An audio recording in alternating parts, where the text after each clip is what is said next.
நீங்கள் எப்போதாவது சூழ்ந்திருப்பதாக உணர்ந்திருக்கிறீர்களா? பிரச்சனைகள் மலை போல் குவிந்து எங்கு திரும்புவதென்று தெரியாமல் தவித்திருக்கிறீர்களா? சங்கீதம் 3.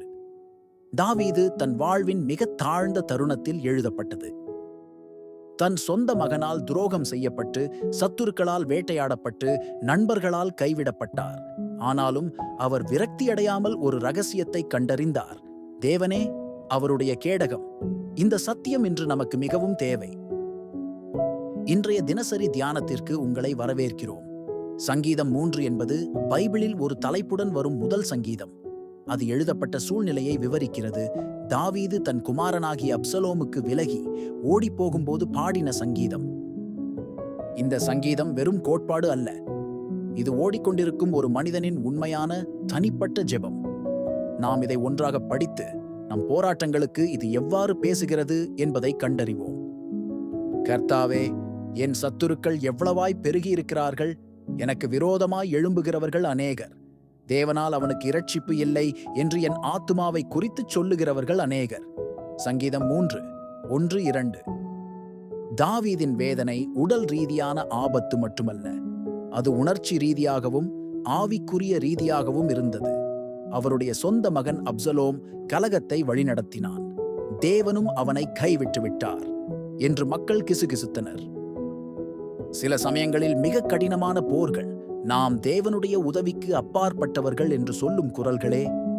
மக்கள் சொல்வதைக் கொண்டு தேவனுடைய உண்மையுள்ள தன்மையை அளவிடாதீர்கள். ஆனாலும் கர்த்தாவே, நீர் என் கேடகமும் என் மகிமையும் என் தலையை உயர்த்துகிறவருமாயிருக்கிறீர். சங்கீதம் 3, 3. இதுவே திருப்புமுனை. தாவீது எனக்கு முன்னால் ஒரு கேடகம் என்று சொல்லாமல் என்னை சுற்றிலும் ஒரு கேடகம் என்று சொல்வதை கவனியுங்கள். தேவனுடைய பாதுகாப்பு ஒவ்வொரு பக்கத்தையும் உள்ளடக்கியது. கண்ணுக்கு தெரியாத தாக்குதல்களையும் அது பாதுகாக்கிறது. தாவீது தன் சிம்மாசனத்தை இழந்தபோதும் அவருடைய உண்மையான மகிமை தேவனிடமிருந்தே வந்தது. அவமானம் மற்றும் பயம் நம்மை தாழ்த்தும் போது தேவன் நம்பிக்கையை மீட்டெடுக்கிறார். நான் படுத்து நித்திரை செய்தேன், விழித்தேன், கர்த்தர் என்னை தாங்குகிறார். சங்கீதம் 3, 5. சத்துருக்களால் சூழப்பட்டிருந்தும் நிம்மதியாக உறங்குவதை கற்பனை செய்து பாருங்கள். தாவீது இயற்கைக்கு அப்பாற்பட்ட சமாதானத்தை அனுபவித்தார். அவருடைய பிரச்சனைகள் ஒரே இரவில் மறைந்து விட்டதால் அல்ல, ஆனால் தன்னை காத்து கொண்டிருந்தவரை அவர் நம்பியதால். பதில் வருவதற்கு முன்பே நீங்கள் இளைப்பாற முடியும் என்பதே உண்மையான விசுவாசம். 10,000 பேர் எனக்கு விரோதமாய்ச் சுற்றிலும் பாளையம் இறங்கினாலும் நான் பயப்படேன். சங்கீதம் 3, 6. தாவீது பயத்திலிருந்து தைரியமான நம்பிக்கைக்கு மாறுகிறார். ஏன்? தேவன் ஒரு கேடகம் மட்டுமல்ல, ஒரு விடுதலையாக்குபவர் என்றும் அவர் அறிவார். கர்த்தாவே, எழுந்தருளும். என் தேவனே, என்னை இரட்சியும். என் சத்துருக்களையெல்லாம் தாடையில் அடித்து துன்மார்க்கரின் பற்களை உடைத்தீர். சங்கீதம் 3, 7. இது தனிப்பட்ட பழிவாங்கல் அல்ல, இது ஒரு கவித்துவ உருவகம். தேவன் சத்துருக்களின் அச்சுறுத்தல்களை அமைதிப்படுத்துவார். பற்கள் என்பது தீங்கு விளைவிக்கும் அவர்களின் சக்தியை குறிக்கிறது. தேவன் அதை நீக்குகிறார். இரட்சிப்பு கர்த்தருடையது, உம்முடைய ஆசீர்வாதம் உம்முடைய ஜனங்கள் மேல் இருப்பதாக. சங்கீதம் 3, 8. தாவீது சுய இரக்கத்துடன் முடிப்பதில்லை, ஆனால் ஆசீர்வாதத்துடன் முடிக்கிறார். தன் தனிப்பட்ட நெருக்கடியிலும் அவர் தேவனுடைய மக்களுக்காக ஜெபிக்கிறார். பயத்திலிருந்து நம்பிக்கைக்கும் சுயநலத்திலிருந்து தேவனை நோக்கியும் நகர்வதே விசுவாசம்.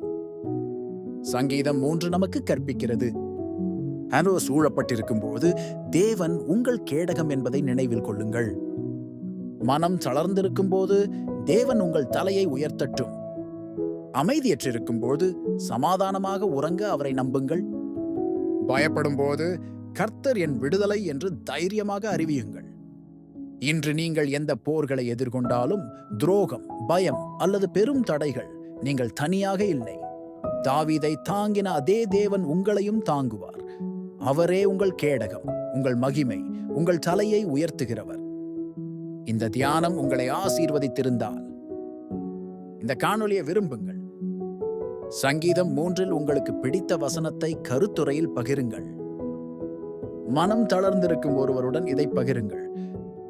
மேலும் தினசரி சங்கீத தியானங்களுக்கு குழு சேருங்கள்.